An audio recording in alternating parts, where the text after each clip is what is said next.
Welcome to the Thinking Stack. We're looking at some really complex information today, focusing on Kashmir. That's right. And the idea isn't to, rehash the news or take sides.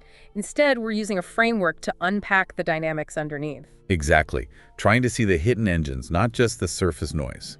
We have material here looking at systemic foresight. Systemic foresight, like a weather forecast for crises. Sort of, yeah. It identifies key feedback loops, flags, early warning signs.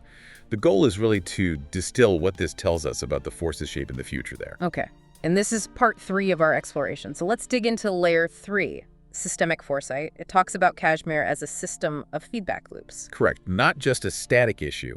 The material identifies 3 core loops. 3 loops. Okay, what are they? Well, first, there's the security alienation loop. We can call it the SA loop. SA loop, got it. Second is the narrative click war, or N loop. N loop. Makes sense in today's world. And third, the hydro saber rattle, the H loop, water politics. Okay, SA, N, and H loops. Let's start with the SA loop. The description is striking. Security feeds the fire it tries to douse. How does that actually work on the ground based on this info? Well, it often starts with security operations, like CRPF cordon and search actions. Standard procedure in some areas, right? Yes, but they can lead to reports of human rights violations. And that's where the loop kicks in. This material notes how that sparks outrage, often amplified, on encrypted apps like WhatsApp. And the consequence. A 2022 analysis mentioned here from CMU suggests a subsequent rise, about 22% in things like stone pelting incidents. 22% increase, wow. So the security measure itself fuels the unrest. That's the core idea. The measures, if seen as oppressive, become a driver of the instability they're meant to stop. And how does Delhi typically respond then when unrest goes up? The pattern described here is often deploying more troops. More boots on the ground. Right. And crucially, often operating under AFSPA, the Armed Forces Special Powers Act. Which gives them significant immunity. Exactly. And the material cites Amnesty International from 2015. Findings which are pretty stark. Almost 0 convictions for killings in Kashmir since 1990 because of this immunity. 0.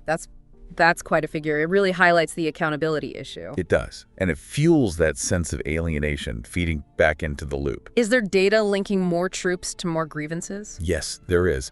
The government of India's own grievance dashboard from 2024 apparently shows a correlation.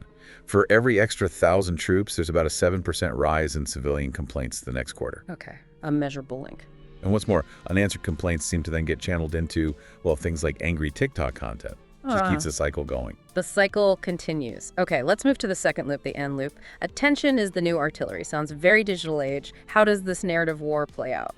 The material points to an example, the April 2025 tourist massacre. It calls it a narrative nuke. A narrative nuke? Why? Because of the speed and scale of the global attention. Raiders' headline apparently hit 4 million international viewers in just 8 hours. 4 million in 8 hours. That's incredibly fast. It shows how quickly events can shape global perception now. And the reaction from Pakistan. Within 10 hours, the hashtag Kashmir genocide was trending on Twitter over there.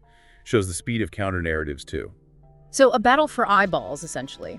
How did India try to counter this particular narrative? Well, the information suggests efforts using channels like Doordarshan Kashmir, showing things like record tourism montages, trying to project normalcy. But how effective is that? That's the challenge. Yeah. A 2022 CMU study mentioned here gave that channel a very low trust rating, like 2.9 out of 10. That's 2.9.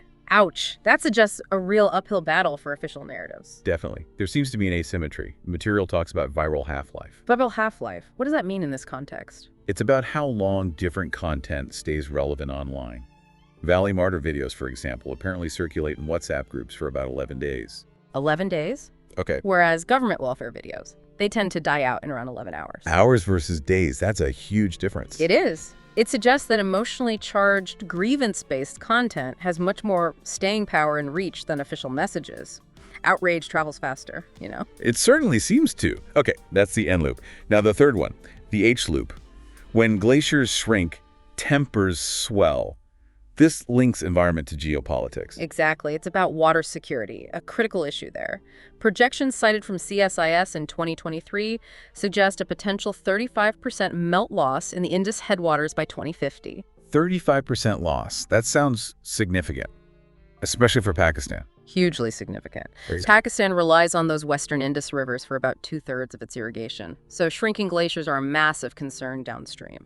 And the existing treaty, the Indus Waters Treaty from 1960, how does it handle this? That's the problem. It's a landmark treaty, but it was signed in 1960. It doesn't really have clauses for the kind of massive flow changes climate change could bring, like variable glacier melt or weird monsoons. So it's potentially outdated for the climate reality. That's the argument here. It makes the whole situation more vulnerable. So what's the potential chain reaction? How could shrinking glaciers lead to rising tempers? The scenario laid out is pretty worrying. Imagine a bad monsoon combined with reduced glacier melt. That could mean severe water scarcity, maybe in places like Lahore. Which would cause panic, surely. Panic, anger. You could see things like #waterwar trending online, maybe accusations from Islamabad about water theft. And that escalates things politically. Potentially, yes. Symbolic actions like a Kashmir Solidarity Day. And the worry is this could be seen by militants as a sort of green light. The material even uses the term heatwave jihad. Heatwave jihad, wow. And Delhi's response in that scenario? Likely increased security, a key infrastructure like the Baghlihar Dam. Plus, there's the wider geopolitical angle that, Beijing's position on the upper Indus matters too. Right. It's never just two players. The material also mentions visual system diagrams for these loops. Can you briefly talk us through how they depict these cycles? Yeah, they try to map it out. For the SA loop, it shows like HR abuse leads to alienation, which fuels recruitment. That increases attack lethality fears, leading the government to a troop surge, which can cause more HR abuse, closing the loop. Okay, a vicious cycle, the N loop. That shows an outrage clip going viral via social shares, increasing polarization. A government clampdown might follow, leading to international stigma, which could fuel more outrage clips. Another feedback loop. Right, and the H loop, the water one. That maps glacier melt, leading to flow cuts, causing anxiety in Pakistan. This might trigger proxy activation, leading to Delhi retaliation, putting stress on the treaty. A diplomatic freeze could stall climate talks, making the original melt problem worse. It all connects. It really paints a picture of interconnectedness. Now, there's also a table looking at potential shocks and their ripple effects, second and third order consequences. Let's take the first one. An AFSPA repeal pilot fails. Yeah.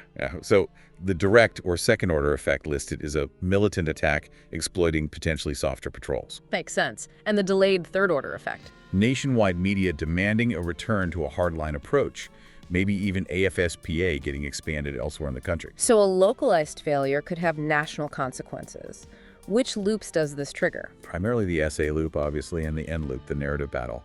It shows how even trying to de-escalate can backfire in this complex system. Okay, second trigger. A major drop in the Chenab River's flow, less than 450 cubic meters per second for 3 weeks straight. A serious water shortage. The direct impact projected here is a jump in Pakistani food inflation, maybe 12% based on a WAPDA model. 12% inflation, that's huge. And the delayed effect. The Pakistan military might float the idea of rethinking the Indus Waters Treaty. Delhi could see that as a casus belli, a cause for war. Wow. So environmental stress directly leading to a potential conflict trigger. Which loops are pinged? The H loop clearly, and the N loop, as narratives around water theft and treaty violations would explode. Right. The final trigger listed is TikTok banning Kashmir accounts. Seems different, more digital. It is, but it has potential consequences. The direct effect, based on observations from elsewhere like Manipur in 2023, might be young people migrating to darker, less traceable forums, like those using onion routing. Going underground, essentially. Exactly. And the delayed third-order effect, an intelligence blind spot, radicalization potentially happening invisibly. Making it harder to track and understand sentiment. Which loops does this hit? This would primarily impact the N loop, the information space, but also feed back into the SA loop by potentially increasing alienation through perceived censorship. It's a bleak picture of how fragile things are. Yeah. The material also suggests an early warning dashboard with measurable indicators. Can we look at those? What are the key sensors? Yeah, it tries to offer concrete things to watch. One is the NetBlocks internet score. Yeah. If it drops below 10% for more than 48 hours. That signals a major shutdown. Right. Suggests tight control, often linked to security crackdowns. It pings the SA in end loops. Another sensor mentioned is Google Trends for water theft in Punjab and Sindh. How is that an indicator? If searches for that term spike, say more than 5 times the baseline, it reflects rising public anxiety about water downstream in Pakistan. Given the H loop, that online chatter could precede real-world tension. So online searching reflects real anxieties that could spill over. Interesting. What else? Law C ceasefire violations. If Yeah. they exceed 20 and 48 hours, that's a sign of breakdown and de-escalation, impacting both SA and potentially H loops if water infrastructure is near the border. Okay, a direct measure of military tension. And the last one is economic. Yes, graduate unemployment in the valley. If the CMIE data shows it above 28%. Why is that a critical indicator? High youth unemployment fuels alienation, right? Makes young people potentially more vulnerable to recruitment or extremist narratives. It feeds both the SA and N loops. Lack of opportunity is a destabilizer. And is there a critical threshold for these indicators combined? The analysis suggests, based on a Delphi panel exercise, that if any two of these indicators trip at the same time, the probability of conflict jumps significantly above 50% within the next 6 months. So watching these indicators together is crucial. It provides a potential data-driven warning system, moving beyond just reacting to events. Okay, the material then sketches out some future scenarios for 2025-2030. The first is called Silent Tibet. Likelihood 0.25, impact 6. What's the idea here? It envisions a future where, maybe through AI surveillance, protests are effectively pacified. So you get a surface calm, but it might mask deep underlying trauma and resentment. Quiet, but not necessarily stable. A controlled quietness. The second scenario sounds much worse. Water shock 2028, likelihood 0.15, but impact 9, high impact. Yeah, this combines a major Indus Waters treaty crisis with a severe drought. It's seen as high impact because it hits that dangerous spot where nuclear risk meets food and water insecurity. A nightmare scenario, really. Definitely. Then there's a more hopeful one, cross-identity business mesh, likelihood all 0.20, impact 4. This imagines successful, scaled-up business cooperatives involving both Pandits and Muslims. The idea is that grassroots economic cooperation could slowly build trust and counter the narratives of division. Economic ties potentially bridging divides. And the last one is chilling. Urban mass casualty drone, likelihood 0.12, impact 8. This highlights the potential for one single devastating event, perhaps using new technology like drones to just light up all the feedback loops SA, N, and H simultaneously, causing a rapid major escalation. A single event triggering systemic collapse. That's sobering. Okay, wrapping this section up, the material offers 3 final knife-edge insights. The first is blunt. Every pellet cartridge sold is a bond coupon for the next insurgent cohort. It's a stark way of saying that today's security measures, particularly controversial ones like pellet guns, create grievances that can directly fuel tomorrow's conflict. It's about the long-term blowback, feeding the SA loop. The long-term cost versus short-term control. What are the ethics of that trade-off? That's exactly the question it forces you to ask. The second insight. Hashtag virality is now a faster troop mobilizer than military signaling. How has the information age changed things so drastically? It just highlights the sheer speed and emotional power of social media. A viral hashtag can shape public opinion, create pressure, and potentially influence mobilization faster than traditional, slower military or diplomatic channels sometimes can. It speaks to the power of the N loop. Information operations becoming central to conflict dynamics. And the final insight loops back to water. The Indus Waters Treaty is a 64-year-old software running on climate change hardware expect crashes. Yeah, it's a powerful analogy, isn't it? It suggests the framework governing water sharing, the IWT, wasn't designed for the climate realities we're facing now, or likely to face soon. Relying on it without updates is risky. Like running old software on a new computer, it's prone to crashing, especially under stress. So bringing this all together, what does this systemic foresight perspective mean for you, listening and trying to make sense of Kashmir? Well, I think it means looking beyond just blaming one side or focusing on single incidents.